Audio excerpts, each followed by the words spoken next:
오늘은 성막 밖에 계시는 예수 그리스도, 성막 밖에 계시는 예수 그리스도, 이런 제목으로 말씀을 상고합니다. 이제 성막과 그 안에 있는 기구는 다 지어졌어요. 그래서 이제 밖으로 나가면 이제 성막 주변으로 이렇게 마당을 쭉 만드는데, 우리 교회에도 이 앞뒤 옆에 이 마당이 있잖아요. 그리고 가운데 지금 여기 건물이 있잖아요. 그와 같이 성막도 이제 하나님 앞에 제사 드리러 온 성도들이 있잖아요. 백성들이. 그러면 그들이 이제 성막 뜰에 와서 이제 하나님 앞에 제사도 드리고, 이렇게 죄를 씻고, 때로는 뭐 감사 제사도 드리고, 이런 이제 레위기에 들어가면 5가지 제사 방법이 있어요. 이제 그런 제사를 드리려면 반드시 이렇게 성소에 와서 제사장만 성소 안에 들어가고 대제사장만 지성소에 들어가지, 나머지 레위인들도 성막 안에 못 들어가요. 밖에서 봉사하는 레위인도 못 들어가고, 이제 백성들도 이제 그 뜰도 이제 나중에 솔로몬의 그 성전을 보면 더 크게 이렇게 성전도 지었지만, 뜰도 뭐 안뜰, 바깥뜰, 뭐 여인들의 뜰, 이런 식으로 더 세분되어 있어요. 그래서 우리는 이제 지금 이 시대는 이렇게 지어진 성전이나 성막이 필요가 없어요. 한마디로 말해서 예수님이 그 모든 제사를 다 이루어내셨기 때문에 더 이상은 성막이 필요 없고, 예수님을 통해서 우리는 구원을 받고 하나님 앞에 교제할 수 있는 길이 열려서 진리와 성령을 통해 지금 우리는 예수님의 이름으로 하나님과 교통하고 있는 것이기 때문에, 영적인 이 세계가 열렸기 때문에 이렇게 눈에 보이고 또 의식을 통해서 행하는 구원 행위는 이제 끝났다, 그 말이에요. 그래서 이제 성막 밖에 이 뜰에는 어떤 기구가 있느냐? 대표적으로 이제 번제단이 있단 말이에요. 번제. 거기에서 이제 짐승을 잡아서 피를 빼서 이렇게 이제 제사를 드리는 방식이 있고, 또 하나는 물두멍이라는 게 있어요. 물을 이렇게 큰 그릇에다가 담아놓고, 제사장이 이렇게 집례를 할 때에는 반드시 그 물두멍에서 씻는 의식을 하고 이제 번제를 드리든지 성막 안에 들어가서 이제 일을 하든지 반드시 물두멍을 통해서 해야 돼요. 그 다음에는 이제 이 성막 밖에 뜰을 하나님이 구분을 시켜주셨어요. 그래서 여기 보면 뭐 몇 규빗 하는데, 이 성막 자체가 직사각형으로 길은데 동쪽에 한 곳만 문이 있어요. 그래서 동쪽으로 들어가서 성소를 들어가면 그 안쪽에 또 지성소가 있단 말이에요. 나올 때도 이제 지성소까지 들어갔으면 성소를 통해서 바깥 뜰로 나오게 돼 있단 말이에요. 그런데 그 밖에 이렇게 이제 뜰도 이렇게 구분을 줘서 이게 다 기둥을 박아가지고 천막을 다 쳐놨단 말이에요. 그러니까 이 뜰과 뜰 밖은 달라요. 이 뜰은 하나님의 영역이란 말이에요. 그래서 제사 드리는 이제 사람들만 그 안에 들어오는 거고, 거기도 뜰의 문이 따로 있단 말이에요. 그것을 지금 여기서 자세하게 말했기 때문에 이제 우리가 다시 뭐 성막을 져야 될 필요가 없는 우리는, 왜 하나님이 이렇게 성막을 만들고 안의 기구를 통해서 우리를 구원시키는 방법과, 또 성막 밖에 이 뜰에서 이렇게 우리를 구원시키기 위한 이러한 번제단이나 또 물두멍이나 또 정해진 이 뜰의 규격이 뭘 의미하는지를 깨닫는 게 중요하다 그 말입니다. 그래서 다 이 사역을 예수님이 다 이루셨어요. 그렇기 때문에 이제는 다시는 번제단 앞에 나갈 필요가 없고 다시는 물두멍에 씻을 필요가 없다는 거예요. 첫째, 1절부터 7절까지는 속죄의 번제단이 되신다는 겁니다. 이제 번제를 이렇게 번제라는 것은 불로 태워서 그 향을 하나님 앞에 올려드리는 건데, 그냥 번제가 있고 또 속죄제가 있고 속건제가 있고 뭐 화목제가 있고 또 소제가 있어요. 이렇게 5가지 제사가 있는데, 이제 그 중에서 아주 중요한 필수적인 것이 속죄제라는 게 있어요. 그래서 번제단에서 바로 그 속죄의 제사를 드려야 죄를 해결할 수가 있다 그 말이에요. 그런데 속죄라는 이 단어가 무슨 뜻이냐가 중요하잖아요. 이 속이라는 말은 이 한자로는 속바칠 속이라고 그러는데, 이건 무슨 뜻이냐면 값을 치른다는 뜻이에요. 값을 지불한다. 그러면 무슨 값을 지불하느냐? 죄의 값을 지불한다는 거예요. 그래서 아담으로부터 내려오는 죄가 그 값을 우리에게 치르게 하셨는데, 그게 바로 저주라는 거거든요. 그 저주가 계속 내려오고 있는데, 이 죄의 값을 치러버리면 이제 저주가 끝나는 거예요. 그래서 우리가 구원, 이제 회복이 된단 말이에요. 회복. 죄 없는 사람으로 회복되는 요 방법이 속죄제라는 제사란 말이에요. 그렇기 때문에 하나님이 이 번제단을 만드신 가장 중요한 목적이 뭐냐? 사람들의 죄를 값을 치러서 그 죄가 없게 하려고. 그래서 그 시대에는 뭘로 죄값을 치르느냐? 짐승 가지고 죄값을 치른 거예요. 죄를 진 사람이 짐승을 끌고 와가지고 레위인과 제사장에게 맡기는 거예요. 그러면 안수를 하고 죄를 고백하고 그러고 이제 제사를 드리면 그 사람의 죄가 해결됐다라는 걸 선언받고 돌아가는 거란 말이에요. 그런데 이 속죄라고 하는 원어가 코페르라고 하는데요. 이 코페르의 값을 지불하는 방법은 그 시대에는 짐승으로 밖에는 할 수가 없었어요. 그래서 항상 짐승은 대신 죽는 거예요. 짐승이 죄는 안 졌는데 사람이 죄를 짓고 사람의 소유인 짐승에다가 그 죄값을 떠미는 거란 말이에요. 이것은 그냥 하나님이 임시로 그렇게 인정을 해주는 예표였어요.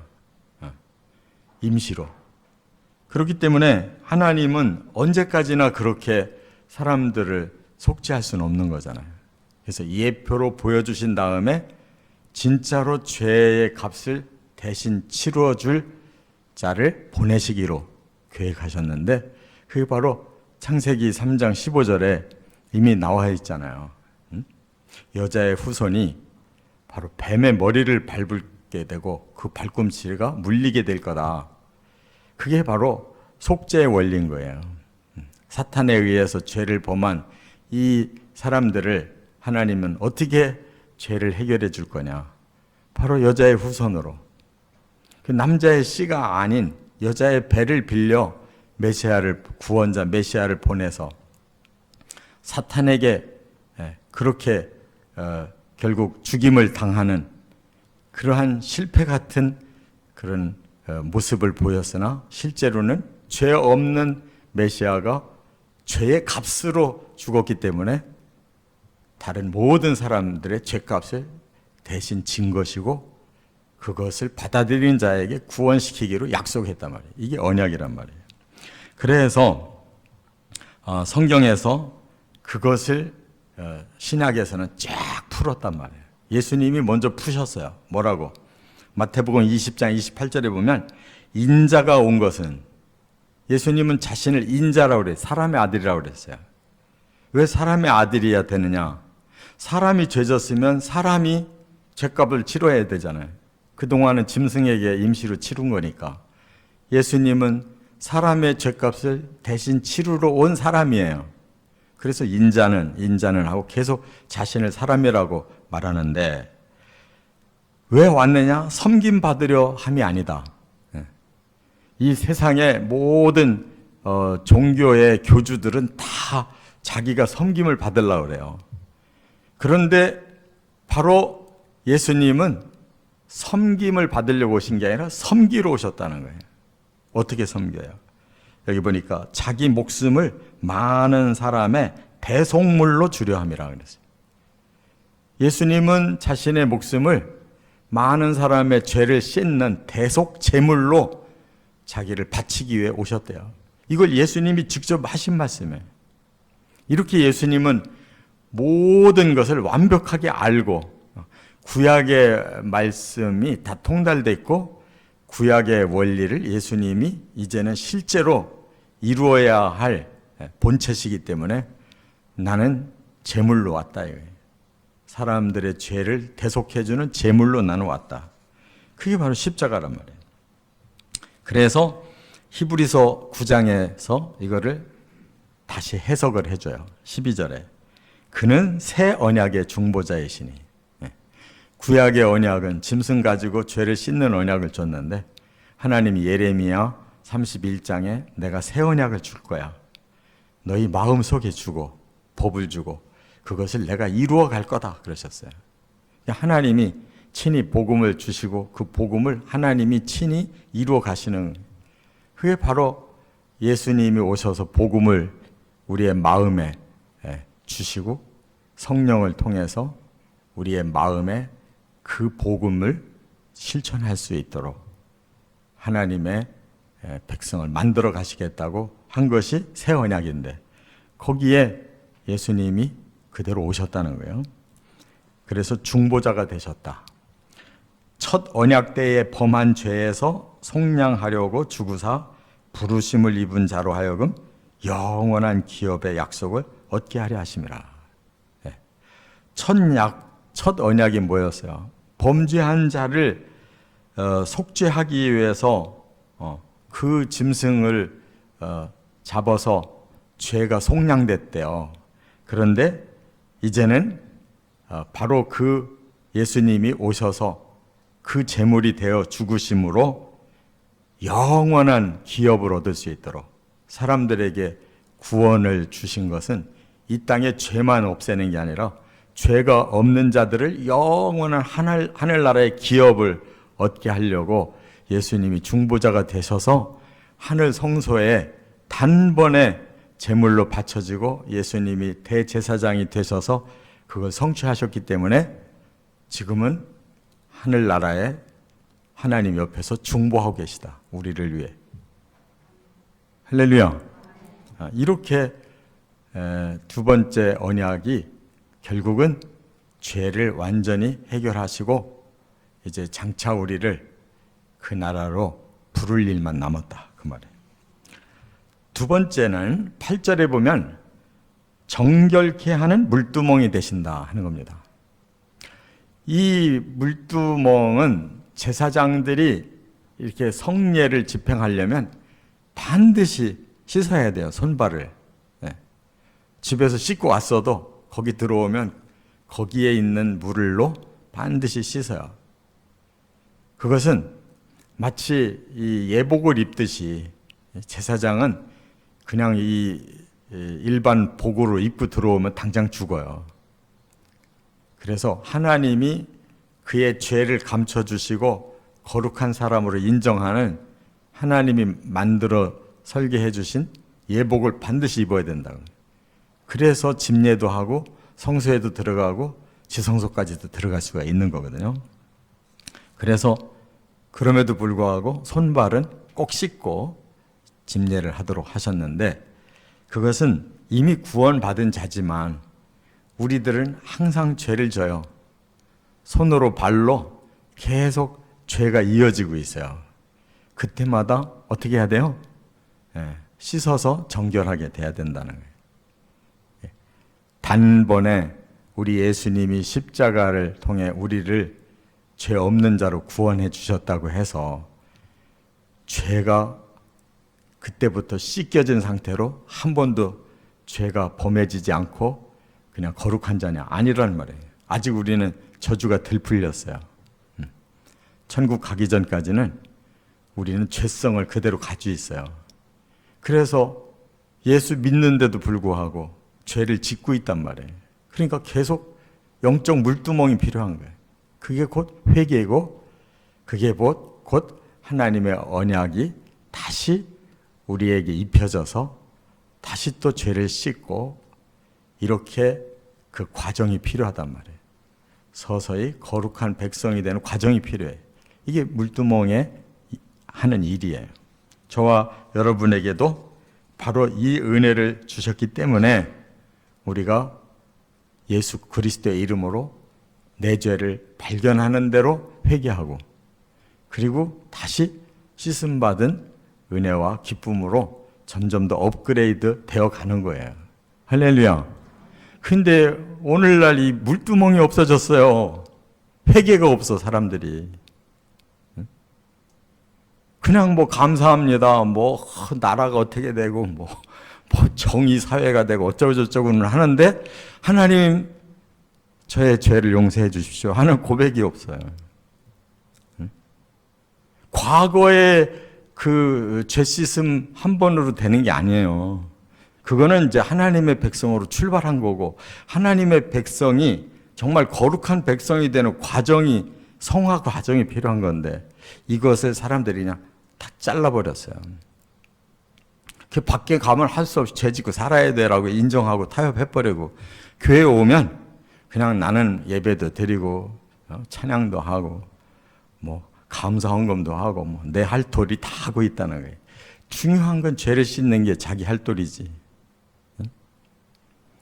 예수님은 나를 위해 죽기까지 하셨는데 우리는 예수님이 십자가 지셨으니까 우리를 복만 받는다고 하면 안 되잖아요. 너희 십자가를 져라 그랬잖아요. 우리도 이 죄에 대한 십자가를 계속 져야 되는 거예요. 깨달으시 바랍니다.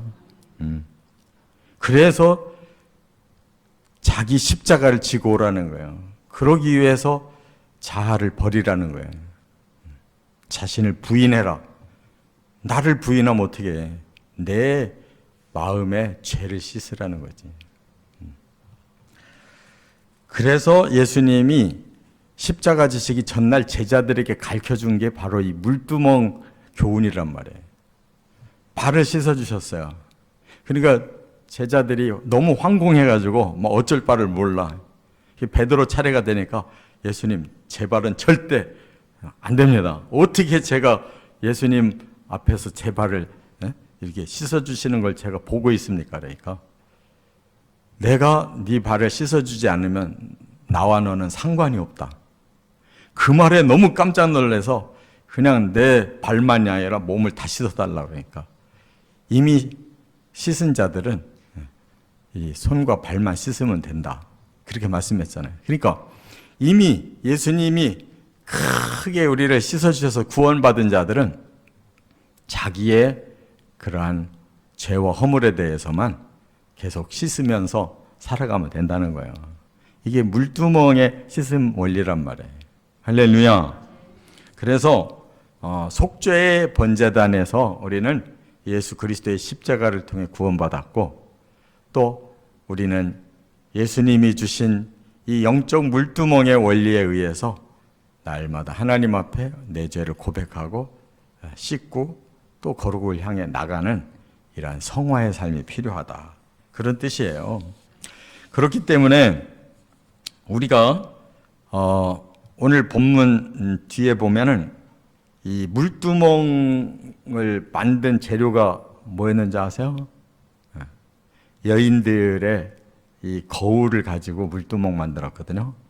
그 당시 여인들은 이 노수로 이렇게 거울을 만들어서 이걸 막 계속 갈아서 거기서 이렇게 비치는 자기 얼굴을 보고 가다듬었단 말이에요. 그거를 여인들이 다 받쳐가지고 그 놋을 가지고 큰 물 그릇을 만들었다고요. 그건 뭘 말하겠어요. 항상 거울은 자신을 보게 되잖아요. 그 예쁜 얼굴만 보라고 하는 게 아니라 영적 거울은 우리 마음의 죄를 보라는 거예요. 그리고 그 죄가 씻겼는지. 우리 영적 물두멍은 바로 항상 하나님의 말씀과 성령의 운행하심을 통해 나에게 영적 거울을 보여주시는 거거든요. 말씀을 볼 때마다, 성령이 깨달음을 주실 때마다 내 죄를 보게 돼야 되는 거예요. 그리고 내 자신이 깨닫는 대로 바로바로 회개하고 씻어내라는 거예요. 그래서 야고보서 1장 23절에 그걸 응용해서 이렇게 말씀했다고요. 누구든지 말씀을 듣고 행하지 아니하면 그는 거울로 자기 생긴 얼굴을 보는 사람과 같아서 제 자신을 보고 가서 그 모습이 어떠했는지를 곧 잊어버리거니와. 1시간 예배 잘 드리고 갔는데 실컷 자기를 봤어요. 아유, 나는 이렇게 허물이 많네. 봤는데 보고 예배 드리러 나가면서부터 잊어버려가지고. 보고 깨달았으면 회개까지 하고 나가야지 될 거 아니에요. 예배 드리면 막 얘기하고 바빠, 사람들이. 교회를 왜 오느냐 가만히 보면 친교하러 와, 다. 그동안 그냥 못다한 말들을 회포를 푸느라고 바쁘다고. 근데 그것도 좋지만 씻고서 풀어야지. 죄된 마음 가지고 서로 풀으면 뭐해. 그러면 감정만 상하고 오해만 생기고 미움만 일어나는 거예요. 응? 말씀이 주어지고 성령의 깨달음이 오거든 예배 시간에 꼭 회개해야 된다고. 그리고 다 풀어진 상태에서 코이노니아가 필요한 거지. 죄인들이 무슨 코이노니아가 돼. 안 되는 거예요. 그렇기 때문에 우리는 여인들이 놋바다를 만드는 그 자기 거울을 헌신한 것처럼 우리도 예수님이 주신 이 구원의 영적 그릇이 정말 내가 깨끗하게 살고 있는지 말씀과 성령으로 항상 보고 바로바로 씻어야 된단 말이에요. 교회의 기능은 거기에 있는 건데 사람들이 다 친교회만 있어요. 친교 못해서 그냥 한이 된 사람들처럼 하나님 만나서 친교해야지. 죄가 득실득실하면서 그대로 또 가고 또 왔다 또 가고 그 무슨 필요가 있어요. 그래서 우리는 세상에서 이제 거기까지만 하고 세 번째로 넘어가서 그래서 잊어버리거니와 그렇지 않은 자가 누구냐. 자유롭게 하는 온전한 율법을 들여다보고 있는 자는 그랬어요. 자유롭게 하는 온전한 율법이 뭔지 아세요? 그게 복음이라는 거예요. 구약의 율법은 자유롭지를 못하고 오히려 율법을 알면 할수록 우리를 옥매는 거예요.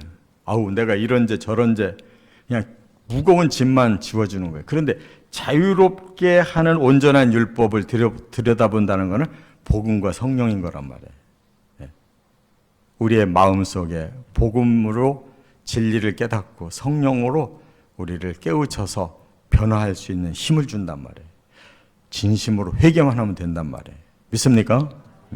그래서 듣고 잊어버리는 자가 아니요 실천하는 자니 이 사람은 그 행하는 일에 복을 받으리라. 이 야고보서가 얼마나 행함을 강조하는지 몰라요. 바로 실천해. 네가 오늘 복음 듣고 성령의 감동으로 깨달았으면 바로 실천해. 네 죄를 예수 앞에 회개해. 실천해. 그러면 그만큼 변화가 오는 거예요. 성화가 오는 거란 말이에요. 우리 그리스도인들은 굉장히 깨끗하게 살아야 되고 굉장히 아주 그냥 클린하게 살아야 되는 거예요. 이렇게 날마다 매주마다 이렇게 우리는 이 영적 물두멍의 시스템 원리대로 아주 살아야 된단 말이에요. 끝으로 세 번째, 9절부터 20절까지는 구원의 성막들이 되신다는 거예요. 아까 말씀드린 것처럼 이 남쪽 북쪽은 길어요. 서쪽은 짧고 동쪽은 문이 또 있기 때문에 또 반은 문이에요. 그러면 이 성막 성막들의 이 안으로 들어오면 구원받은 자의 공동체가 되는 거고, 밖에 있으면 아직 구원받지 못한 자예요. 그래서 예수님이 우리를 세상에서 불러냈어요. 그걸 보고 에클레시아라고 그래요. 그게 바로 교회라는 거예요. 교회가 영적 성막들이에요. 이 안으로 들어왔다. 밖에 있던 자들이 안으로 들어왔다. 이게 에클레시아, 교회라는 뜻이란 말이에요. 우리는 성막들의 안에 들어왔어요. 그리고 우리는 영적 기둥인 진리와 영적 흰 세마포인 성령으로 우리가 이 안에서 성화되는 삶을 사는 자들이라 그 말이에요. 친교하는 자리가 아니고 여기는 성화의 장소예요. 교회만 왔다 나가면 깨끗해져야 되는 거예요. 그래서 요한복음 10장 9절에 예수님이 이 성막들의 문을 설명하신 건데, 내가 문이니, 내가 문이래요. 갑자기 누구든지 나로 말미암아 들어가면 구원을 받고. 지금 양들이 이렇게 있어요. 밖에 있던 양들이 있어요. 예수님이 문이에요. 그 문으로 들어오는 양은 다 이제 구원받은 양들이라고. 밖에 있는 건 아직 들어오지 않은 잃어버린 양이라고요. 그래서 누구든지 나로 말미암아 들어가면 구원을 받고 또 들어가며 나가며 꼴을 얻는다 그랬어요. 우리는 안에서만 있는 게 아니에요. 꼴을 얻어서 나가서 또 해야 할 일이 있는 거예요. 믿습니까? 네. 그리고 도둑은 그렇지 않대요. 도둑은 도둑질하고 죽이고 멸망시키지. 들어오며 나가며 꼴을 얻어서 영적으로 충만한 삶을 살지 않는다 이거예요. 도둑들은. 그 도둑들은 담 넘어 들어오는 거지 정문으로 들어오지 않는다는 거예요. 그러니까 예수님을 통해서 정문으로 들어온 성도들은 들어오며 나가며 영적으로 더 풍성한 삶을 살면서 세상의 영혼들을 또 이끌어서 구원시키고 이렇게 사역을 한다는 거예요. 그런데 내가 온 것은 양으로 생명을 얻게 하고 더 풍성히 얻게 하려는 것이다. 그래서 교회 안으로 사람들이 오게 하는 것은 뭐 인원수 많은, 머릿수로 많은 사람을 부르려고 하는 게 아니라 양을 생명을 얻게 해주고 그 생명을 더 풍성히 얻게 만들어주는 것이 교회 안에 들어오는 목적이라는 거예요.